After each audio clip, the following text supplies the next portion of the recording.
Welcome back to my channel viewers. इस video में हम लोग ईवीएस के कुछ और इम्पॉर्टेंट क्वेश्चन करेंगे। अगर आप सीटेट की प्रिपरेशन कर रहे हैं और आप एग्ज़ाम देने वाले हैं सीटेट का, तो इस वीडियो को ज़रूर देखें। इस वीडियो में हम लोग ईवीएस के इम्पॉर्टेंट क्वेश्चंस करेंगे।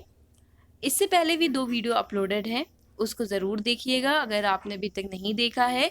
उसमें भी सेलेक्टिव इम्पॉर्टेंट क्वेश्चंस ही हैं जो जिनके एग्ज़ाम में आने के काफ़ी चांसेस हैं।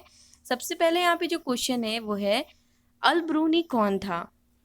अल ब्रूनी उज़्बेकिस्तान से आए एक मुसाफिर थे। अगर आप अल ब्रूनी के बारे में नहीं जानते हैं तो उनके 2-3 पॉइंट जान लीजिए। अल ब्रूनी को भारतीय इतिहास का पहला जानकार कहा जाता था। अल ब्रूनी एक पर्शियन स्कॉलर, ऑथर, साइंटिस्ट था। अल ब्रूनी की जो रचनाएं हैं वो अरबी भाषा में हैं और भाषाओं का ज्ञान था, सीरियाई, संस्कृत और यूनानी। अल ब्रूनी ने 146 किताबें लिखी, जिसमें फेमस जो उसकी है वो है किताबुल हिंद नाम की जो पुस्तक है, वो उसकी फेमस पुस्तक है। तो यहाँ पे देखते हैं पॉइंट क्या है। सबसे पहला पॉइंट है, वह एक यात्री था जिसने भारत के लोगों की संस्कृति का अध्ययन करने के लिए कश्मीर से कन्याकुमारी तक की यात्रा की। सेकंड है, वो एक कुतुबशाही सुल्तान था जिसने हमारे देश में लगभग 40 वर्ष शासन किया। थर्ड है, वो अफगानिस्तान का एक व्यापारी था जो हमारे देश में मेवों के बाजारों का अध्ययन करने आया था। या फिर फोर्थ पॉइंट, वो उज़्बेकिस्तान का यात्री था जिसने एक किताब लिखी जो हमारे देश के इतिहास के बारे में जानने में सहायक है। तो यहाँ पे जो इसका फोर्थ पॉइंट है वो बिल्कुल सही है। अगला क्वेश्चन है, रजत ने अपने मित्र से कहा, मैं नहीं खेल सकता क्योंकि मुझे बुखार है। मैं कपकपी, बुखार, सिर दर्द और अंत में पसीना आने के चक्कर से गुजरता हूँ। रक्त की जांच के बाद डॉक्टर ने मुझे एक कड़वी दवाई दी। रजत किस रोग से पीड़ित हो सकता है? पहला ऑप्शन है मलेरिया से, सेकंड ऑप्शन है मियादी बुखार से, थर्ड ऑप्शन है अतिसार या फिर हैजा। तो इसका सही जवाब है ऑप्शन 1, मलेरिया से। ये सारे लक्षण मलेरिया के हैं। अगला क्वेश्चन है, यदि आप रेलगाड़ी द्वारा अहमदाबाद, जो कि गुजरात में है, जाएं तो आपको रेलवे स्टेशन पर अधिकतर बेचने वाले खाने की कौन सी चीज़ें बेचते मिलेंगी? यानी कि आप बेसिकली आपसे ये यहाँ पे पूछा जा रहा है कि गुजरात का जो फेमस फूड है वो क्या है, क्योंकि हमारे ईवीएस के सिलेबस में फूड एक टॉपिक दिया हुआ है। हम लोग को फूड पे भी ध्यान दे के ही पढ़ना है एनसीईआरटी बुकों को, कि वहाँ पे क्या क्या हम लोग को खाने के बारे में बताया गया है कि किस जगह पे क्या फेमस है। तो यहाँ पे गुजरात का पूछा गया है कि गुजरात का भोजन क्या है, वहाँ पे क्या मतलब बनता है। तो यहाँ पे ऑप्शन पहला दिया है पूरी, साग तथा ठंडा दूध। सेकंड है ढोकला, चटनी, नींबू वाले चावल। थर्ड है छोले भटूरे तथा लस्सी। या फोर्थ है इडली, चटनी तथा वड़ा चटनी। तो यहाँ पे सही जवाब है ढोकला, चटनी, नींबू वाले चावल। ये भोजन गुजरात का है, ढोकला, चटनी, नींबू वाले चावल। इसको ध्यान रखिएगा, क्वेश्चन आ सकता है। अगला क्वेश्चन है, माउंट एवरेस्ट एक भाग है म्यांमार का, थर्ड है तिब्बत का, सेकंड है भारत का, या फोर्थ है नेपाल का। तो इसका सही जवाब है नेपाल का। अगला क्वेश्चन है, कांसे के बारे में सही कथन चुनिए। पहला है कांसा लोहे, चांदी और स्वर्ण की भांति एक तत्व है। सेकंड है कांसे को तांबा और टिन के पिघला कर तैयार किया जाता है। तांबा और टिन से पिघला कर तैयार किया जाता है, जो कि सही पॉइंट है। थर्ड है कांसा अत्यंत मजबूत होता है और इससे तोप तथा मूर्ति बनाई जाती है। ये पॉइंट भी एकदम सही है।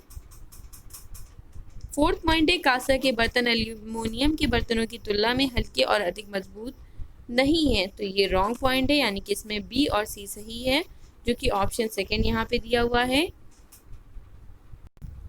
क्वेश्चन नंबर 87 है, नालिनी कक्षा थर्ड के शिक्षार्थियों को, यानी कि आप समझिए, इमेजिन करके चलिए कि नालिनी नाम की एक टीचर है जो कि क्लास थर्ड में जाती हैं और वहाँ के स्टूडेंट को जानवर हमारे साथी प्रकरण से परिचित कराना चाहती हैं।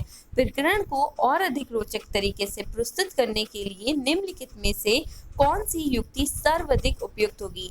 यानी कि वो क्या पढ़ाना चाहती हैं कि जानवर हमारे साथी, ये टॉपिक पढ़ाना चाहती हैं। तो इस टॉपिक को बहुत ही अच्छे रोचक तरीके से वो किस तरह प्रस्तुत कर सकती हैं। यहाँ पे कुछ पॉइंट दिए हुए हैं, उनमें से सबसे अच्छा, सबसे सर्वाधिक उपयुक्त तरीका कौन-सा होगा, आपको ये बताना है। पहला यहाँ पे है, शिक्षार्थियों को पाठ्य पुस्तक में जानवरों के दिए गए चित्रों को दिखाने के लिए कहना है, यानी कि जो स्टूडेंट है उनको ये कहना है कि जो बुक में पिक्चर्स बनी है जानवर को, उनको देखें, उनसे सीखें। या फिर सेकेंड है, विभिन्न जानवरों के चित्रों को प्रदर्शित करने वाले चार्ट का प्रयोग करना, यानी कि TLM के रूप में वो जानवरों की पिक्चर्स लेके जाती हैं, चार्ट बना के जो वो प्रस्तुत करती हैं। उस तरह से बहुत ही अच्छा हो जाएगा, रोचक तरीके से वो टॉपिक वो रोचक तरीके से वो पढ़ा पाएंगे उस टॉपिक को। या फिर थर्ड है, विभिन्न जानवरों के चित्रों को श्यामपट्ट पे बनाना। अगर आप कई तरह के जानवर को श्यामपट्ट पे बनाने लगे तो फिर तो आपका टाइम चला जाएगा, क्योंकि एक लिमिट होती है टाइम की, एक आपका समय दिया होता है कि इतने मिनट का पीरियड है या इतने मिनट का पीरियड है। अगर आप इतना ही श्यामपट्ट पे एक एक जानवर को अच्छे से बनाएंगे तो बच्चा इतने अच्छे तरीके से उसे जान भी नहीं पाएगा, क्योंकि अगर किसी की टीचर की आर्ट अच्छी नहीं है तो वो बना भी नहीं पाएंगी। या फिर फोर्थ है, जानवर तथा उनकी उपयोगिता पर आधारित फिल्म प्रदर्शित करना।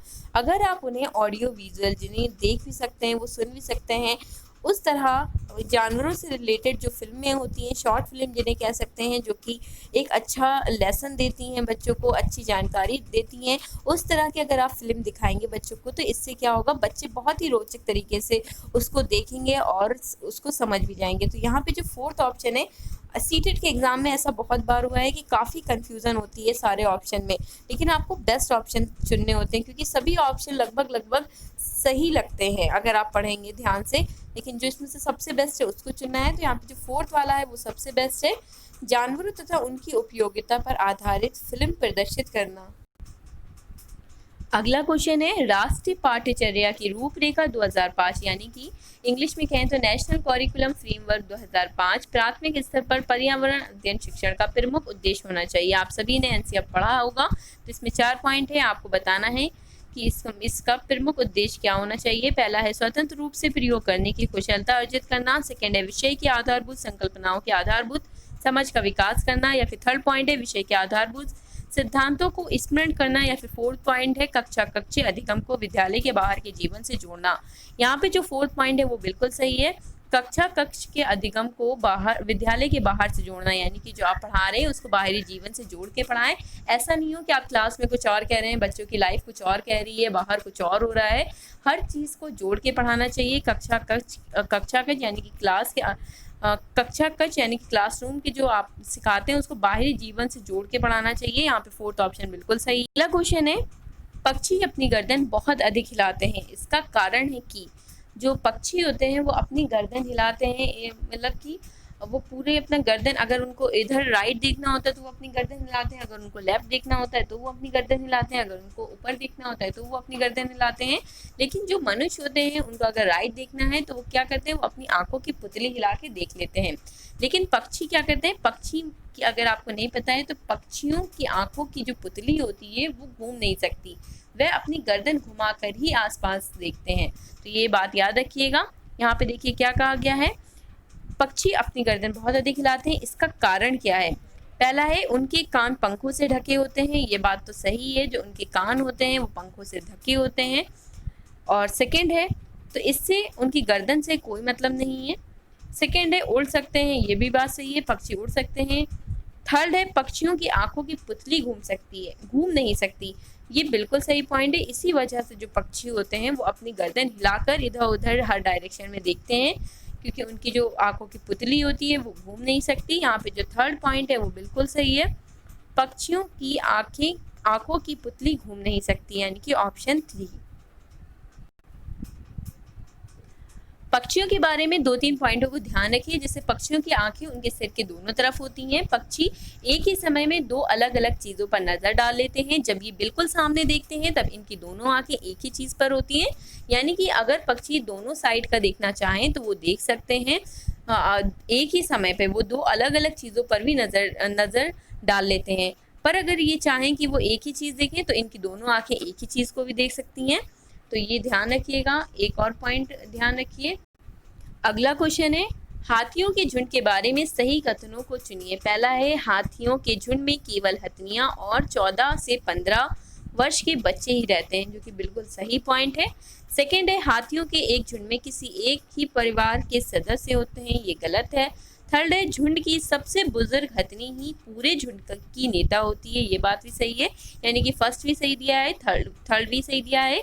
डी है एक झुंड में हथनियों और बच्चों की संख्या कितनी भी हो सकती है, ये गलत है। एक झुंड में 10 से 12 हथनियां और बच्चे होते हैं। हाथी 14-15 साल तक ही इस झुंड में रहते हैं, तो इस बात को ध्यान रखिएगा, यानी कि इसमें ऑप्शन जो डी दिया है वो गलत दिया है। तो यहाँ पे कौन कौन से ऑप्शन सही है? पहला सही है और थर्ड सही है। तो यहाँ पे ए और सी कौन सा है? वो थर्ड ऑप्शन है, जो कि बिल्कुल सही है।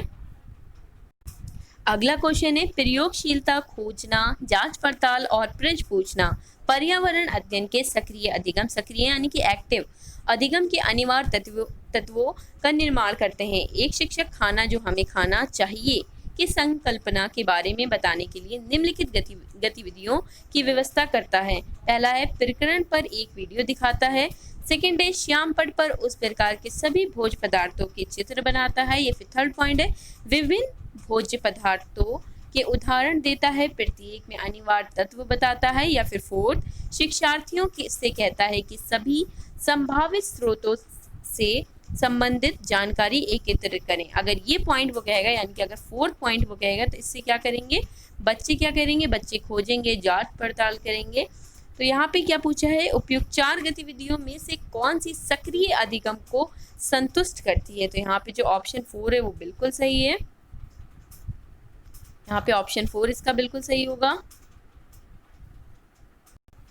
अगला क्वेश्चन है पर्यावरण अध्ययन की एक अच्छी पाठ्यचर्या को बच्चे के प्रति सही, जीवन के प्रति सही और विषय के प्रति सही होना चाहिए।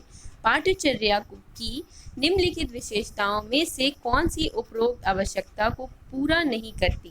पहला है ये शब्दावली और परिभाषाओं पर अधिक बल देती है।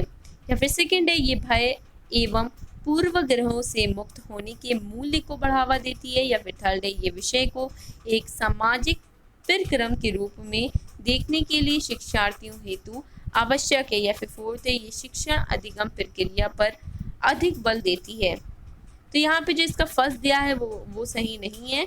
ये शब्दावली और परिभाषाओं पर अधिक बल देती है, बिल्कुल भी नहीं देती है, बल्कि ये गलत है, परिभाषाओं पे अधिक बल नहीं देती। यहाँ पे फर्स्ट ऑप्शन इसका यहाँ पे करेक्ट होगा, क्योंकि यहाँ पे नहीं पूछा था, इसलिए यहाँ पे फर्स्ट करेक्ट होगा। अगर ये वीडियो अच्छी लगी हो, आपके लिए हेल्पफुल रही हो, तो प्लीज़ इसे लाइक करें, मेरे चैनल को सब्सक्राइब करें और अपने फ्रेंड के साथ ज़रूर शेयर करें।